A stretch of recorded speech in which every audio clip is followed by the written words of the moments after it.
Hi, welcome back to Recipe to Revenue. Today I'm sitting down with AJ Richards, the founder of From the Farm, a digital farmers market built to connect consumers directly from farmers and ranchers who grow their food with a simple idea at the center: shake the hand that feeds you. AJ's mission is bigger than convenience. It's about food sovereignty, decentralizing the supply system, and building a competitive marketplace where small family farms come first. We're going to get into what it takes to build trust, logistics, and momentum in a direct-to-consumer food economy, and what AJ is learning in scaling this movement and a marketplace. AJ, welcome to the show.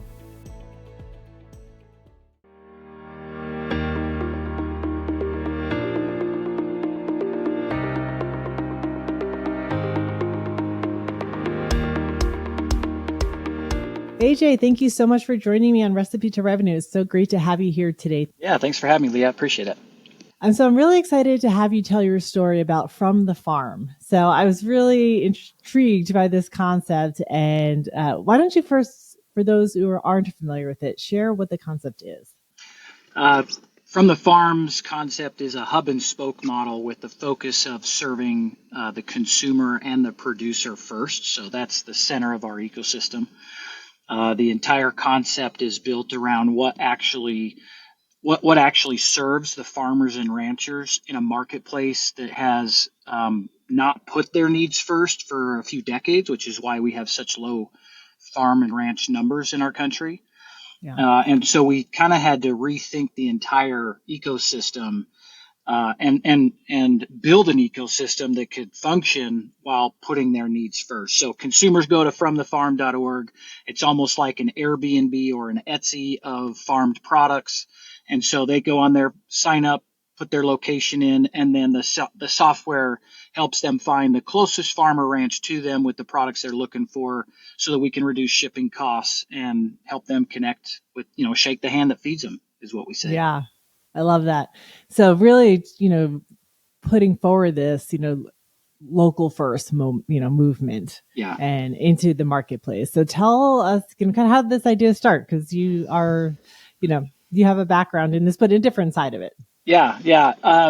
My family are multi-generational ranchers. I'm the city slicker cousin, which means I got to grow up doing the brandings and the cattle drives, but I didn't wake up and do the chores every day. And so as a young man, I always knew that if I wanted to get into ranching, I was going to have to make that happen myself. So that was always something I strived for. Okay. But it's very expensive. It takes a lot of capital to buy the land or to lease the land and then get, the livestock, all of the things necessary. So I pursued quite a few other businesses and opportunities in my younger years, and they just didn't work out. So finally I said, you know what, I'm going to jump right in. Where can I get started? So I reached out to one of my family members and asked them if I could start selling beef for their ranch. Okay. And that was towards the end of 2019. So started selling beef direct to consumer, learning the ropes, the marketing, social media, what it was like to deliver a live animal to a processing facility, get the beef back, and how to break that down into what consumers want. Right. Not everybody wants a whole cow, but not everybody knows how to purchase smaller quantities. And so there was a lot of learning experience there. And then COVID hit, and we called to get our next round of processing for the customer base we were building. And we were told that we couldn't get any processing for a year and a half because the entire supply chain started crumbling. And so in that moment, I started looking at our nation's food system as a whole and really started becoming concerned for food sovereignty, not just my own family's needs and my own personal desires. And as I started digging in, the research I was finding just doesn't look great for us. Now it's a lot more common knowledge now. I wouldn't say it's common knowledge, but so many more people are now aware of this pre-COVID. But we started working right away. And so this concept we have now was put on my heart very early. I credit God for doing this because I'm way outside of my element. So I'm just fully dependent on him to guide me.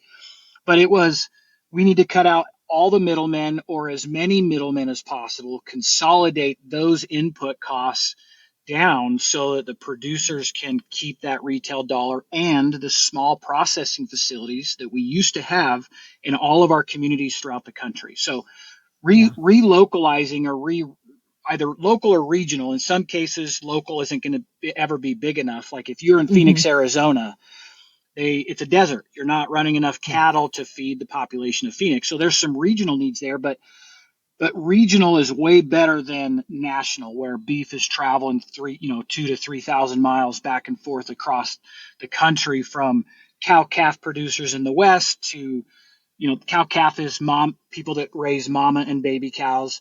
Then Hmm. they send those calves, they call them, when they're a Yeah. certain age, to a finishing program in the Midwest where all the corn is grown, and Hmm. then they go to a processing facility from there, and then they go back to California. Yeah. We need to relocalize for food It's a lot sovereignty, of food security. travel A lot of for, travel. yeah, yeah, Yeah, and a lot of resources put towards making that happen. So, yeah, yeah. my experience with, through friends, if they have bought directly from a farm, it's almost like you have to know someone who knows someone. Hmm. And and you're right, about COVID, where like that's where I started to hear like, oh, like we can't go to the grocery store, or just more inconvenient to go to the grocery store now because of all the rules. But I do know this guy who knows someone at a farm, and he's selling, uh, you know, Yep. whatever meat. And, and I remember, some of us in the office like getting together and saying, okay, we're going to put an order in, like who wants what, and kind of, Yep. again, combining our resources. So, That's right. uh, yeah, so you had this idea to go on this whole tech side of the space. And so how did you go from, the ranching side to tech? Yeah, well, first I was very resistant. I'm trying to become a rancher myself, so why would I Yeah. ever want to strap myself to a desk, which is what tech is? Yeah.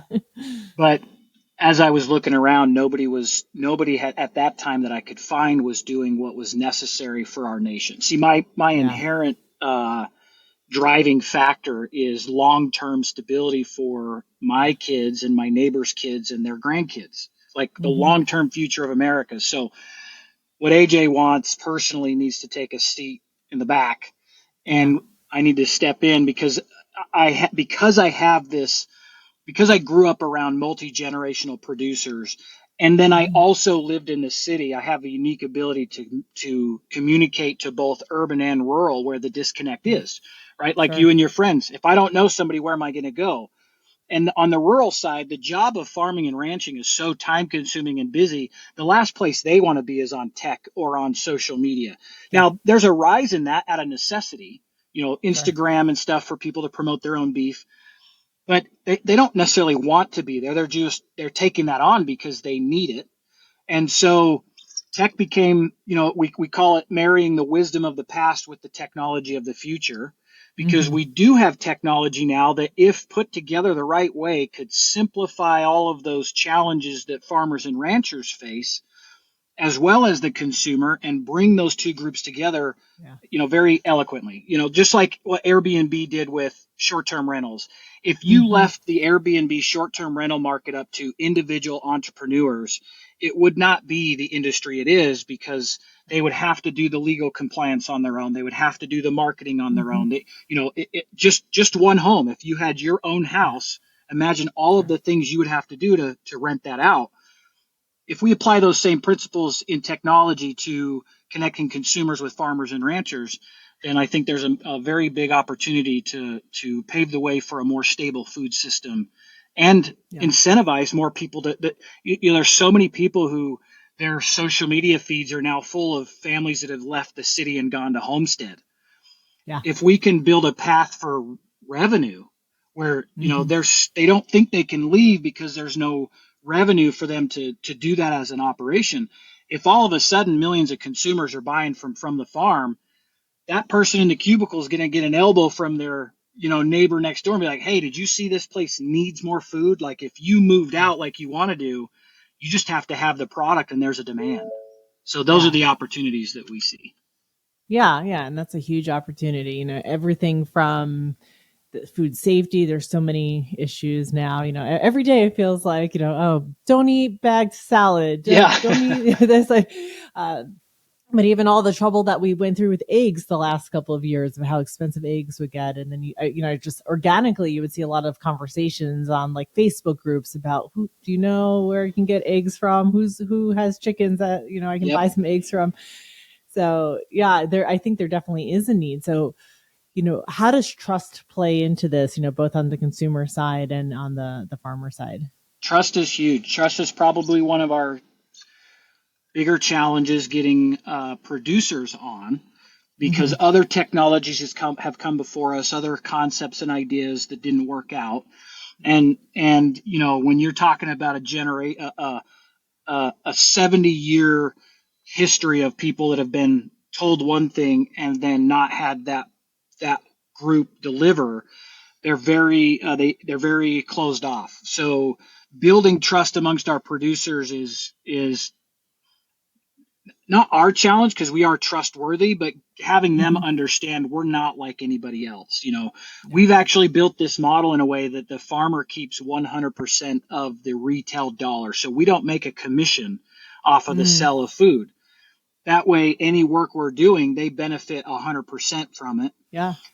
On the consumer That's impressive. side, yeah, it's not easy. And Yeah.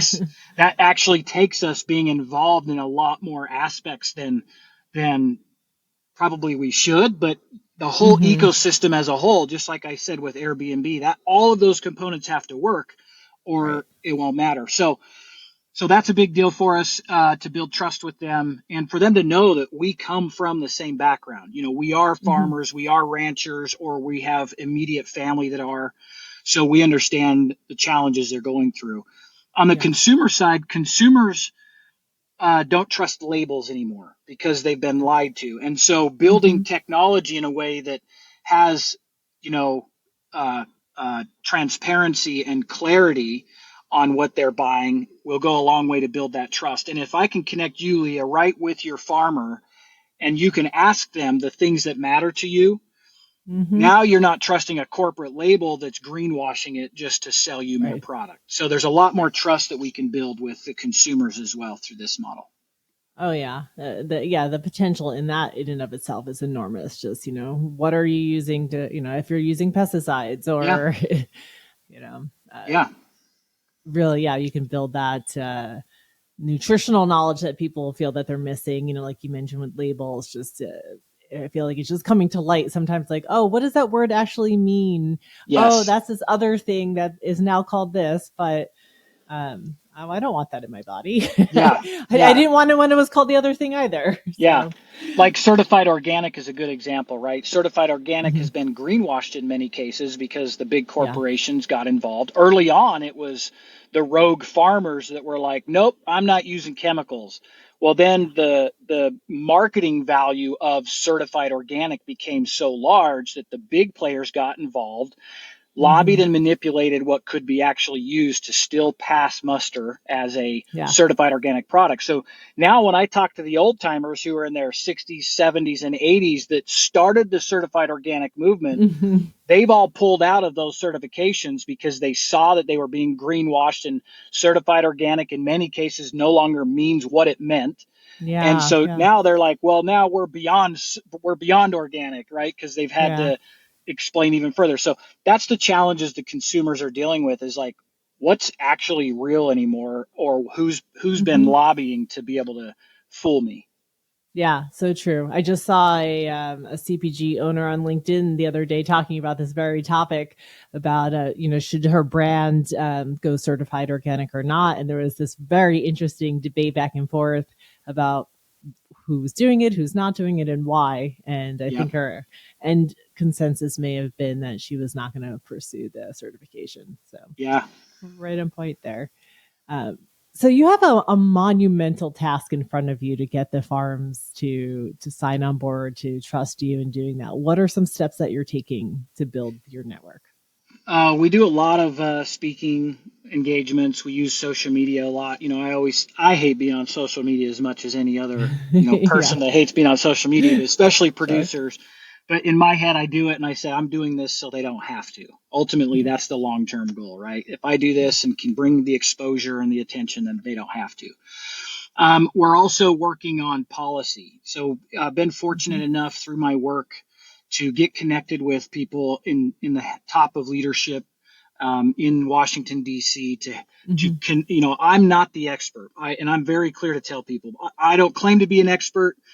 There's so much to know about our food system that anybody Mm-hmm. who claims to be the expert on the food supply chain, they're lying to you, because Yeah. there's so many nuances. So what I do is I just try to connect with and learn enough Mm-hmm. to have an intelligent conversation with the people who are experts in each area of Sure. that food system, and then I bring those folks in to the leadership to let them Mm-hmm. express the challenges they're dealing with or and solutions that would make it better, and then I kind of sit back and just let that conversation happen and try to Mm-hmm. connect dots. Because I'm having conversations with so many different people, I Yeah. don't need to be the expert in one area. I just need to be able to Mm-hmm. bring those dots together to do this. So yeah, Right. it's monumental, and we aren't going to be able to do it alone. We're constantly looking for partners that are subject matter experts in executing very well in a particular area of this, so that maybe we can Mm-hmm. put together an entire holding company that it all works together.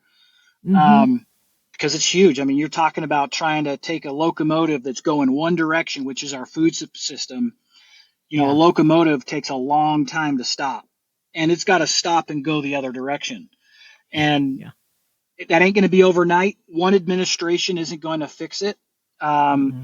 it's going to take, we're 70 years into the collapse of our food system, maybe more.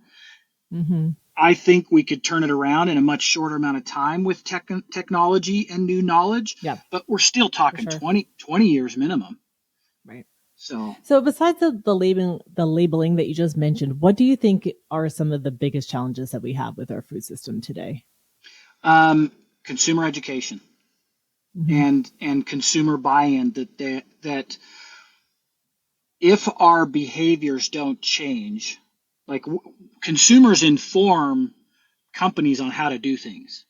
And sometimes those take investments, reinvesting in, what maybe limited resources a family has, Mm-hmm. because healthy food does not get made cheaply. Right. And we consumers have been fooled to believe that food should be cheap. We used to spend 30% of our budget on food and 8% on healthcare. Recently, I read a study that now our food costs are only 6%. As high as they may be, Yeah. our food costs are only 6%, which means if you want to be healthy and spend less money in pharmaceuticals when you're older, and if you, most importantly, and this is the hard part, we our attention spans are so short now, and I'm throwing myself Mm-hmm. in this category. Yeah. They're so short now that we don't see the long term effects of the decisions we're making. If we don't say, okay, I'm going to re-budget at home and I'm going to cancel my television, my streaming subscriptions so that I can buy Mm-hmm. higher quality food, Yeah. not just for the health of my family, but also if we don't make this change, we're not going to have healthy food to buy. Mm-hmm. The locomotive is going towards the factory produced Yeah. foods. Yeah. And that's just shoveling more, coal into the engine that's on its way already. Yeah, I mean, we saw, during the last administration, they made something like $60 million available to build new slaughterhouses because it was very evident that we don't have enough Mm-hmm. processing to keep up. But there was no consumer market that followed the new construction. So quite a few new slaughterhouses were built or expanded, and many Okay. of them then went bankrupt because the marketing, the education for the consumers to say, "Hey, a new slaughterhouse, a new processing facility opened up in your community. You can buy right from them." That was what was needed to keep that facility functioning. But Yeah. so they built the facility, they didn't have the marketing budget or the knowledge to then market to their local community for them to come and buy from them. So they just didn't earn enough revenue to stay viable. Wow, that's fascinating. I've never thought about that, but I know, one opened up in El Paso, Texas, a couple of years ago now, and from the local conversation is, oh, we're getting 125 new jobs to the Yeah. market, and that's all really you ever heard about the facility opening up, and that was the end of the conversation. But Yeah. you would never know that you can go directly to them to purchase. Yeah. Now, there's a nuance there that's important. It depends on the size of that facility, right? The ones Yeah. we need in our communities can maybe process 120 cows a whole week. Yeah. That's what we need throughout the country because that's stable. And they require some retail dollar value. So you buying Mm-hmm. right from them to succeed. Now, if they're a large slaughterhouse, a large facility that's doing a few hundred a day, Mm-hmm. they can sell into your grocery stores. They can sell into Yeah. your farm to school programs. So they can produce enough to benefit from wholesale. It's the Mm-hmm. smaller ones, though, that have to have that consumer value, that consumer retail dollar to stay viable. Right. Right. Yeah, so that's on the business side of your operations, and Mm-hmm. then on the consumer side, because they have to work together. Yep. What are you doing to get consumers to know about From the Farm? Yeah. So, we've had so much work to do, and the resources needed are pretty high to build Yeah, software. So, yeah, all of our efforts to this point have been organic social, me on social mm-hmm. media, or doing a podcast like this, or getting on Yeah, stage and speaking, and then having that reach audiences that wouldn't otherwise find me directly. mm-hmm. We are now getting into the paid ad side, somebody that can really do well for us on our email list, which we have kind of Mm-hmm. dropped the ball there because, again, the resources needed Yeah, and the focus needed for software. But we're now in a position where software is working very well. Always will improve. That's never done, but yeah, it's working very well. So now we're shifting our focus towards building the momentum with people who resonate with this whole concept, right? So yeah, we've got a pretty decent email list, about 50,000 people that's just completely underutilized. yeah. And so we're going to lean into that now and educate them. Education, building trust, like we talked about a minute ago. If you're a busy mom with kids, you're fully aware that they need something healthier, but it's not the health Mm-hmm. that's the health component is there, but really you're busy. So how are Mm-hmm. you going to save me time? What are you going to do Yeah. to help me with that? What recipes can you help me with that my 8-year-old isn't going to complain about that involves healthy food, right? So That's half the battle. yeah, Yeah. exactly. And we've got amazing women in our team, including my wife, who cooks Mm-hmm. for our kids, so they have the knowledge to help us educate Yeah. the people coming into our ecosystem much better. Yeah, and I think that's a really interesting point, though, because you're providing the functionality of it. This is where you can go do your shopping now, but also the next step as well. How do you use it? Because again, from the consumer perspective, if they don't have that full spectrum of "I have it now, how do I use it?" then the experience isn't complete. So Exactly. Yep. that's a good idea there. Um, so, are you you know, building up regionally now close to home and spreading out? Or are you kind of picking a couple different markets to grow in? What's the strategy on expansion? Yeah, great question. So we launched nationwide. We've got 100 producers in 35 states, but uh, Awesome. nationwide growth must be organic because if we have $250,000 and we spread that across 50 states for marketing, we're not going to make any impact in any one state. But uh, if we do like all of that 250 into one state that has the majority of our producers or a big bulk of our producers, we can grow more, expand more, get more reach, and then duplicate that in the next, Mm-hmm. metropolitan area or whatnot. So we've talked a lot about focusing on Utah and Mm-hmm. then the Rocky Mountain West, beyond that, because I've got a lot of contacts in the Phoenix area. They could certainly Mm-hmm. use beef coming out of Montana and Wyoming, but Sure. Utah has our biggest demographic of consumer interest and producers. So we'll focus on that, get the momentum, figure out what works, doesn't work, and then once we know that, we can go seek bigger investors and then probably execute the same plan in multiple cities across the nation to keep up with our growth. Right. Yeah. Yeah. Really kind of fine tune your playbook and then Yeah, take that across the country to continue growth. Yeah. yeah. Good idea. I was curious on the B2B side of it, as we're talking about all of the things that you have to provide to make this successful. Are you getting to the logistics of it for them, or is each farm required to figure out how to send it out themselves? Yeah, great question. That is, we take on three major things for these guys that are also very major in and of themselves: the marketing, the technology, and the logistics. Okay. And so on the logistics side, we're working on setting up a packaging distribution company because all of the products have to go out in some kind of package relative to the Yeah. product they're selling. We believe that through standing up a supply store within our own ecosystem, we can bring the cost down for our producers by volume Hmm. and still have a small margin. So these little areas are how we see our ability to make revenue without commission on Yeah. the product. So if I'm Okay. cutting their input cost while saving margin, because if I was just a packaging company and that was all of Hmm. my margins, I would have to, charge 25, 30% commission just Hmm. to make that work. But since that's only one small spoke of our ecosystem, I can bring that down so they're saving money and we're making a little bit there. Yeah. So packaging first, eventually we'll have to get into, we have long-term visions for, brick and mortar grocery stores in bigger Hmm. cities that the product comes into, the consumer can go in almost like a Trader Joe's, but is 100% when you go there, the package that is on the label on that package is actually Hmm. the family it came from. Yeah. And so within inside of that building, we'll have to have cold storage. We can Hmm. use services already existing like Uber Eats. If you don't live close to to that Hmm. store, thinking about Phoenix, Phoenix is a Yeah. broad city, so you might live Right. an hour and a half away from the store, even though there's one Yeah. there. From one end to the other Yeah, certainly can take you so that long. exactly. So just call up Yeah. Uber Eats or DoorDash, have them grab the box, take it to their door. So Yeah. we're going to tap Nice. into APIs and technologies that already exist, but it's certainly on our radar.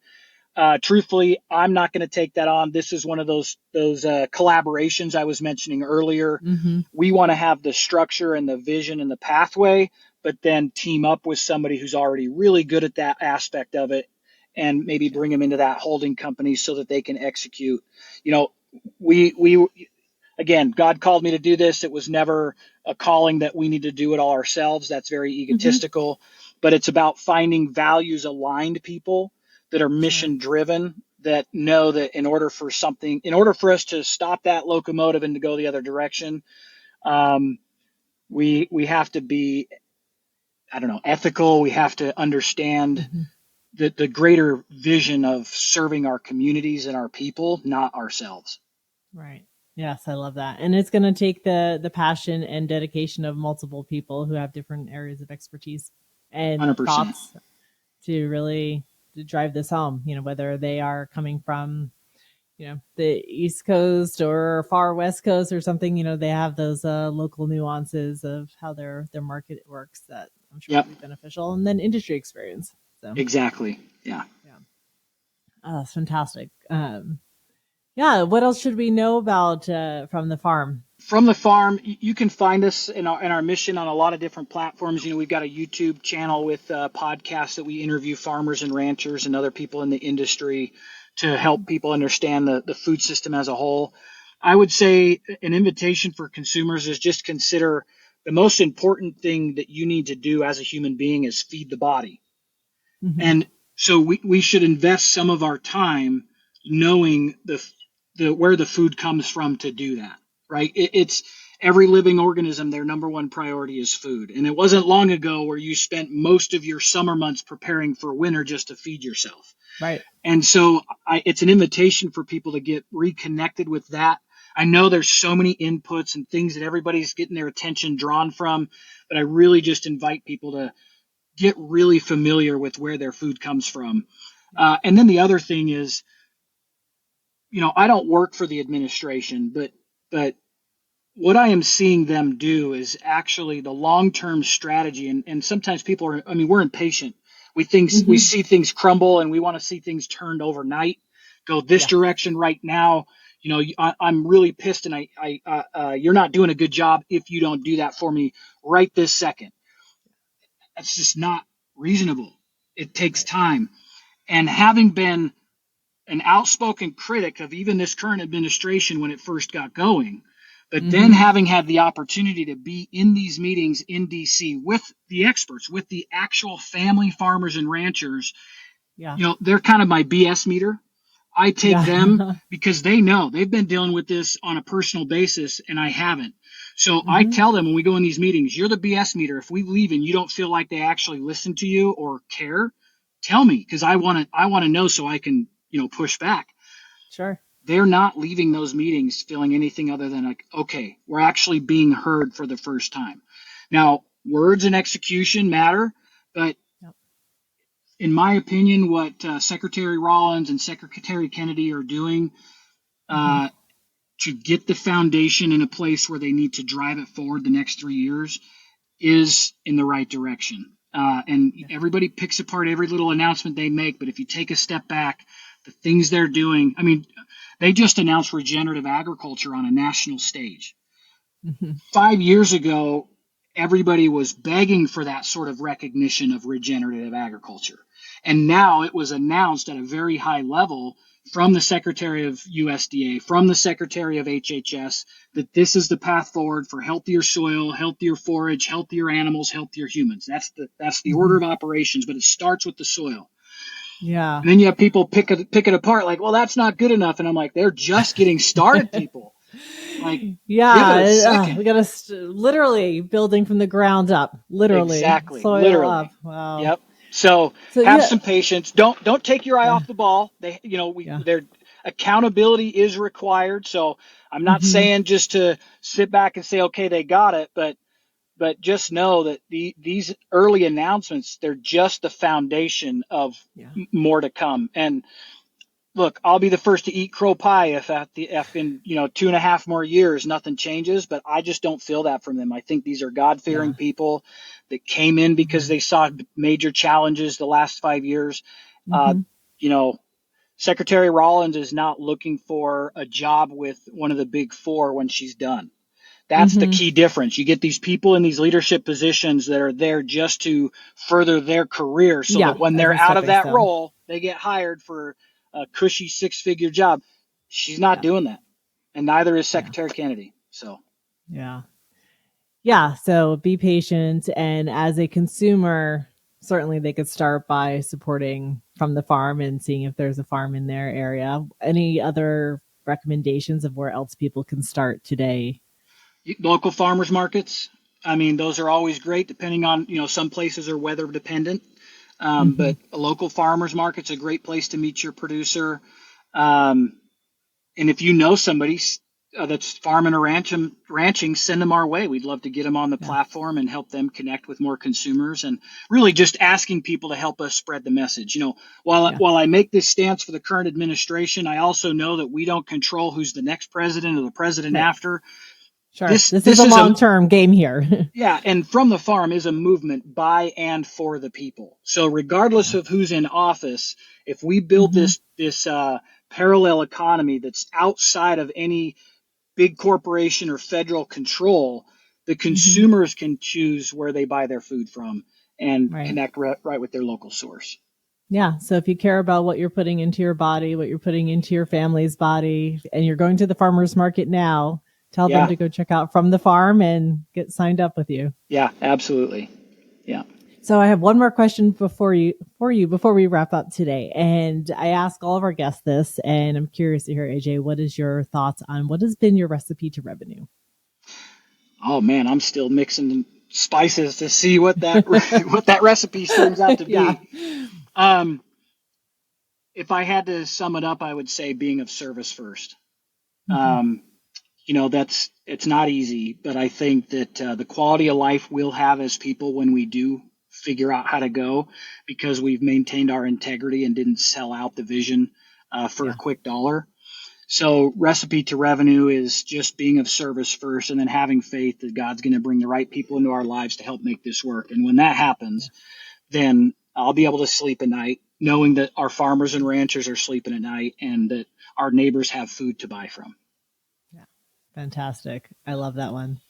Thank you so much for joining me today on Recipe to Revenue. We'll put the links down below into the comments about how to get to your site, how to find you on social. So we encourage everybody to follow along. And like I said a moment ago, if you know a farmer in a farmer's market that should be on the platform, definitely put them in touch. Awesome. So AJ, Thank you. thanks again. Thanks, Leah. Okay, bye.